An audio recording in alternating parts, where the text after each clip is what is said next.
play on the fly. I will say this, really cool for A.J. Griffin to do that with his dad there on the other side there. But at the same time, educate us. Like, how did that happen where there was nobody back for Toronto? We always have situations at the end of practice, most times in the NBA, even in the college situation, right? So a 3.8, you can tell Nate McMillan, say, guys, we're not worried about a timeout. If he makes a free throw, watch how DeJounte Murray comes up, he catches the ball, Trae pushes off a little bit, one dribble, and then look.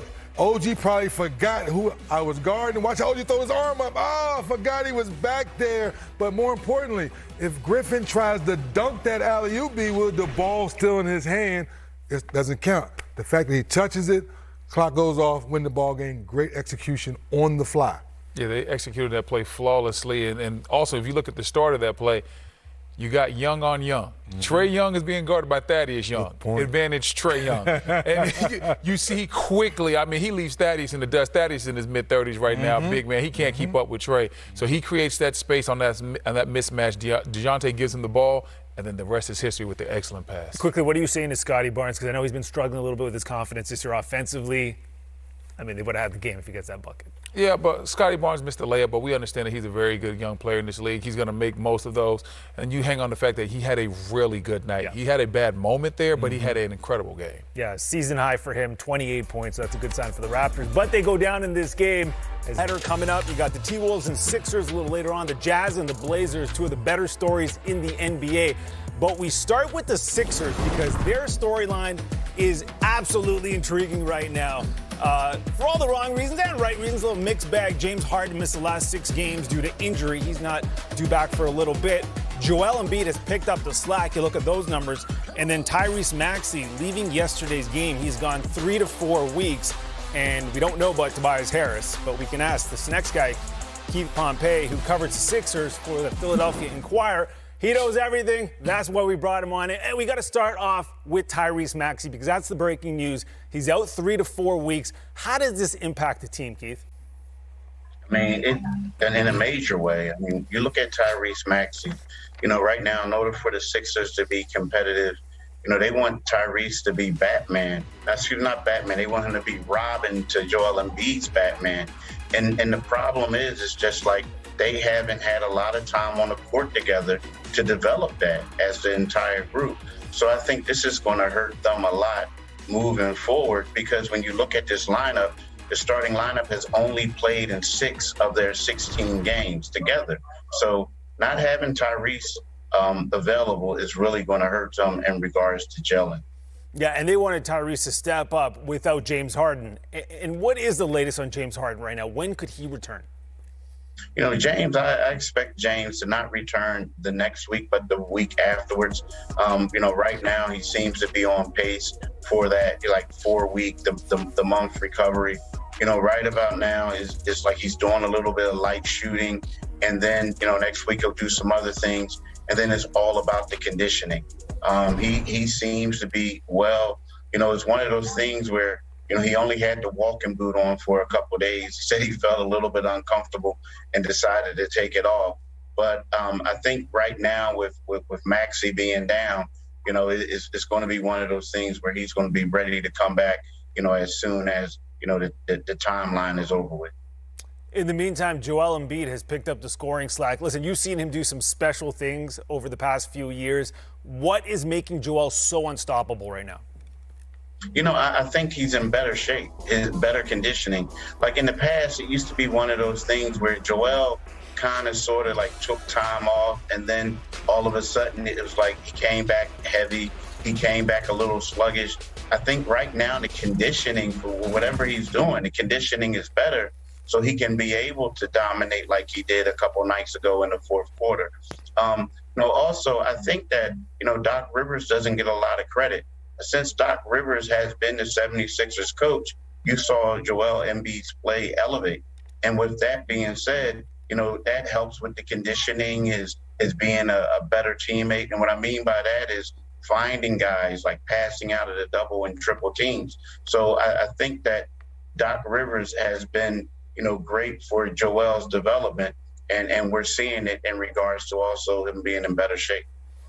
Before I let you go, I got to ask you about the fallout from yesterday's win after the game with Milwaukee. Giannis wanted to shoot free throws, and then Montrezl Harrell was having none of that. What was said after? Did you witness it yourself? What's your take on this whole situation? Yes, I saw it, man. It was crazy because I was like one of those guys, trying to follow the story late. And right there where you see it, I was sitting like right there and seeing, I was like, yo, am I seeing this? Is he trying to punk Giannis? Like, well, what's going on? And, I was a little shocked by it. I mean, it was unfortunate. It was one of those situations where you hate to see it happen. It just seemed to me like maybe some guys got a little, disappointed with the way they played, and they took it out on the wrong people. But I was shocked, man. I couldn't believe it. And actually, when I went to the press conference, I kept saying, "Hey, y'all missed it. Y'all missed it. I thought they were about to go to blows." And the fans were loving it because there's video after Giannis missing free throws. So the Philly fans were just absolutely loving the whole situation. Keith, appreciate the insight, man. Thank you. Hey, thanks for having me. So the Philadelphia situation, I mean, listen, injuries are going to happen. They had it to James Harden, but then Tyrese Maxey's the guy you want to step up. And listen, he had 24 points in 21 minutes the other day. How does Philly get through this next little stretch here? Joel Embiid, and a little bit more Joel Embiid. Joel's going to have to carry the load. Big fella knows what it's all about. Had to carry a lot of the load last year, and he's capable. Playing like the best big man in the league right now, and they're going to have to get a lot more. They got to go through him even more than he usually does, and that's going to be a big load on his shoulders, but he can take it. We saw him have 42 the other night and bounce right back with 59. And he's also gotten so much better as a passer with passing out of double teams. Guys understand how to get in his vision. We had George Niang in here a couple of weeks ago telling us about how he always finds ways to get in Joel's vision because Joel is always double and triple team. So their team is getting better at that. So I think they're going to have to feature Joel a lot. And when he causes a problem, guys got to be ready to knock down shots. So, Nabil, with that being said, is Niang, is PJ Tucker, is Shake Milton, are they ready to make shots? Because the better defensive teams, they're not letting Joel Embiid get 59. Once he gets rolling, they're going to go send 2 and 3 guys. Hey, man, when he got 39, you might want to double him. When he gets to 39, who are they playing? Utah. Okay.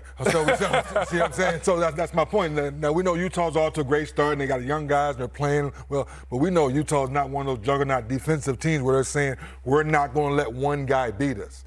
That's when you say Philadelphia, as Shaq likes to say to others, be prepared to make shots. Because to your point, Joel Embiid will pass the basketball. Right. Those guys match his force. Then maybe they can hold down the fort to Maxey and Harden get healthy. Should mention no Tobias Harris again tonight. This is the second straight game he's going to miss with left hip soreness. Again, that would be a guy you would ask to step up in this situation. But we came in praising. Montrezl Harrell will be ready tonight. Better be, but that's what I'm saying. That's another one, opportunity knocks. We came in praising the Sixers this year for the depth that they had. Now, this is a time where they got to step up, and different guys got to do it. Well, when Tobias Harris gets healthy, I think that's the one most people like to go at right away because since he signed a big contract, he's the one that's kind of been up and down. Embiid's been Embiid. We already know James Harden history. Maxey has emerged now as being the guy that needs to be on the floor. So when healthy, I think Tobias Harris has an opportunity to prove us again he's worth his contract and he can be a guy to hold down the fort for Philly. Yeah, Tobias has been a guy that's averaged 20 or better in this league before, so he understands that if he's given the opportunity, he can turn back the clock, start looking for his shot more. And I give him a lot of credit because he's had to dial his game back to fit in with this team. When you have James Harden, when you have Maxey, when you have some of the other players they've had there in the past, he understood he couldn't go out there and be as aggressive as he wanted to be. Well, now the team needs him to be aggressive because James Harden's not going to be there for a couple of weeks, and Maxey looks like he's going to be out for 3 to 4. I'm looking forward to seeing Tobias Harris take advantage of this opportunity. Yeah, and Shake Milton, I should mention, was a plus 17 last game, coming in for Maxey, 15 points. They'll need that kind of effort from him. Meanwhile, for Minnesota, they've won 2 games in a row after losing 6 of 7. They go up and down. And a bunch of the guys have said the team chemistry is getting better, especially with the starting 5. Are you seeing that? Yeah, I definitely saw it the last 2 games. And what I've seen is in their last 3 wins, outside of the chemistry, Karl-Anthony Towns. And in their last 3 wins, Karl-Anthony Towns has 25 points, 29 points, and 30 points. And he shot 64, 68, and 66% from the field as we see him debut in the new look. I love it. But at the end of the day, he's the guy for me. I know everybody wants to make it Anthony Edwards' team, but they still revolve heavily around what he's doing. When he's playing well, scoring between 25 and 30, being efficient doing it, they're still a very tough team to beat. even though sometimes they've looked a little, I'm not going to say sluggish, they've been trying to find their way with the new lineup with Rudy Gobert there, it still goes through Cat, and I think that the way he's playing their last 3 wins is how he needs to continue to play. As a team, offensively, I knew they'd be okay. I didn't overuse because you have Rudy Gobert, things are going to be clogged up. I thought Rudy Gobert would help them defensively overnight, and that's the part for me, B. Wood, that no, you're supposed to be, 2-time Defensive Player of the Year. Make sure you lock down that side of the court for them as you continue to figure out offensively. So that's where I'm a little concerned now. Well, what about D'Angelo Russell? Because he's coming off one of his best offensive games a couple nights ago against Cleveland when he had 30 points, 11 assists. People have been roasting him all year, and you look at the numbers, they're not great. Are you starting to see a bit of a change in his game? How can he fit in this roster? He's stuck between a rock and a hard place because D'Angelo Russell is a shoot-first point guard. From high school to college, it's all about getting buckets. And now he's, to B. Wood's point, you got Cat who's rolling. He's got to eat. Anthony Edwards has got to eat. So he's trying to figure out, how do I run this ball club the right way, still be solid on the defensive end and keep the team right. But then when you watch him in the playoffs last year, B. Wood, when Jordan McCloughan was on the floor, it seemed like things just flowed and ran better, and I think that kind of messed with him early on. I think – go ahead. No, I was going to finish up with just get back to being who you are first. Exactly. Be who you are, and then follow the coach's leadership. That's why I'm glad I let you finish your thought, because that was exactly what I was about to say. Get back to being who you are. Get back to being aggressive. You look at the numbers this year, he's shooting 12 times a game. The last 3 seasons, he's been 17, 15, and 15. He's been a little bit more aggressive, leading to more points, and this is his lowest point per game output since his rookie year. So he needs to obviously get those numbers up, and it comes down to him being more aggressive, looking for a shot within the offense, and I think that just comes down to these guys figuring out how to play together a little bit more. You stole my stat. I did? What was that? Which one was that? The lowest average since his rookie season. Ah, man, No, it's right there. I do my own.